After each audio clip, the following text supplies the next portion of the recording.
What I want to talk about is the Allu change in FaZe. Yeah, sure. That's been... It was... I was a little bit apprehensive to give my real thoughts on it. I wanted to see them play before I kind of said, well, whether this is going to work out. But when you did see them play, like, even after day one, they were winning games. And okay, like, we always talk about this honeymoon period. And like you have that ability. It was like when that Envious roster first came to light when they went to IEM for the first time.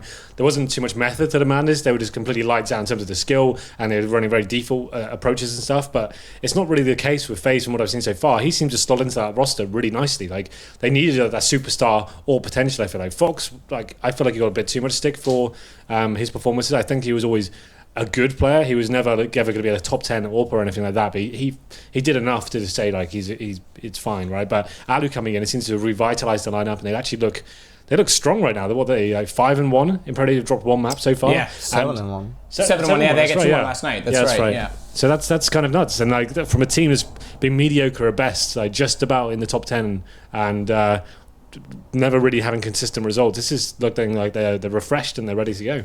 Your thoughts, obviously, Anko, you're pretty good at breaking down. You've been on the desk for all those games. So. Yeah, I feel like, I'm not necessarily impressed by their play. I'm impressed by their score, but it's just a matter of them playing better than their opponents this early on. And we talked about it and said that now when they actually have a little break, if they get a week or two maybe where they don't have any officials, that they can really put some work in, I think that they're going to be even better. But they've been basically just outperforming their opponents individually, I feel like, in the beginning.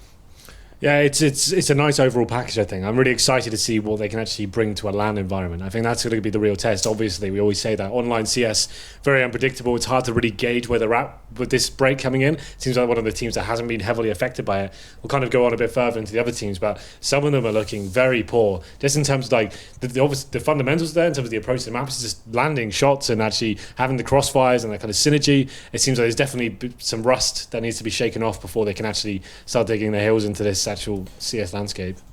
Individually, look, FaZe, we've never thought of it as a tactical team. They obviously brought in Ruben as a coach. We'll talk about coaches. Obviously, that's the big news. That's the big one.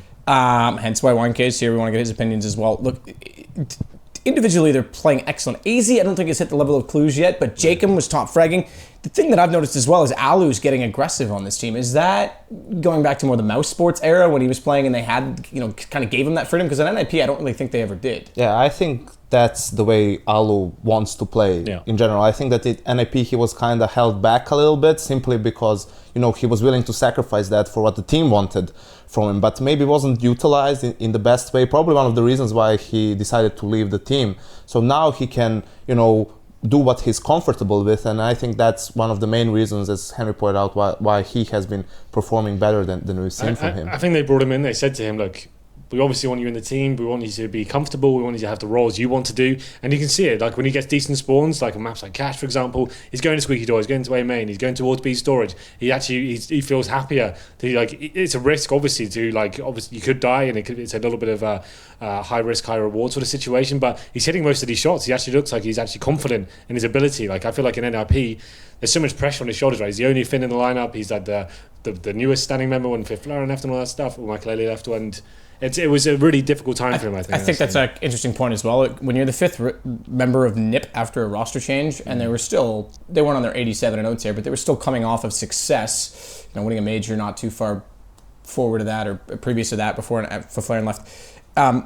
That was just the scapegoat, wasn't it? Like, fifth player comes in, that's the problem, obviously. It wasn't like that with Flaren. Obviously, there was problems, but it seemed like the scapegoat that kind of put pressure on Allu in that way, maybe? They tried to help him out. Like, they brought Natu in, another Finn as well, to kind of help him have some support. He wasn't just the only Finnish guy within the team, but that seemed to make things like almost worse in a way. It seemed like, from what I heard, Natu didn't have as much control as he would have liked. He was just there kind of like as like a consultant almost. He didn't really have that much control over the team. He could give his input in, but whether they listened to it was arbitrary at the end of the day. It didn't seem like they actually were letting him have full control of the team. It felt like that era of NIP, that's when it really got to the slump period, That's when they couldn't really get out of the trap.